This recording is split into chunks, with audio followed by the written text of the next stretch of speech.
دوستو اور بھائیو، اس کائنات کے اندر سب سے بڑا فساد، سب سے بڑی کجی، سب سے بڑا جرم، سب سے بڑا گناہ، سب سے بڑی معصیت، سب سے بڑی خطا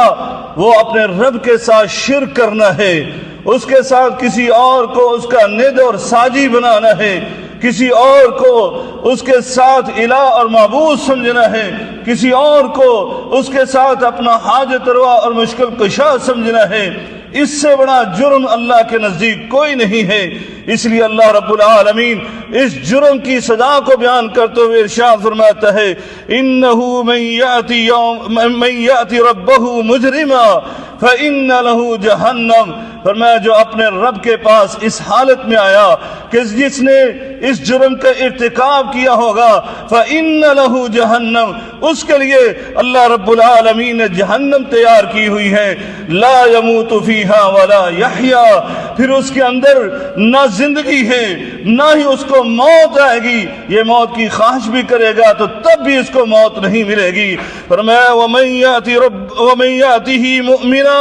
اور جو اپنے رب کے پاس ایمان کی حالت میں آیا، قد عمل الصالحات، اور نیک اعمال لے کر آیا، اللہ رب العالمین اس کے بارے میں ارشاد فرماتے ہیں فَأُولَئِكَ لَهُمُ الدَّرَجَاتُ الْعُلَىٰ،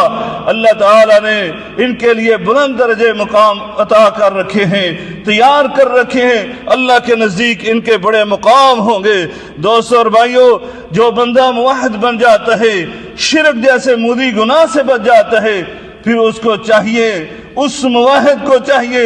کہ وہ دوسری معصیت اور نافرمانیاں اور گناہوں سے بھی اپنے آپ کو محفوظ کرے، اور خصوصی طور پر وہ بدعات و خرافات سے اپنے آپ کو محفوظ رکھے، کیونکہ معصیت کرنے والا، اللہ کی نافرمانی کرنے والا، اس کو یہ احساس رہتا ہے کہ میں یہ جرم کر رہا ہوں، یہ میں گناہ کر رہا ہوں، یہ میں چوری کر رہا ہوں، یہ میں ڈاکہ مار رہا ہوں، یہ میں بدکاری کر رہا ہوں، یہ اللہ کی معصیت ہے، اللہ کی نافرمانی ہے، میں دھوکہ دے رہا ہوں، میں فراڈ کر رہا ہوں۔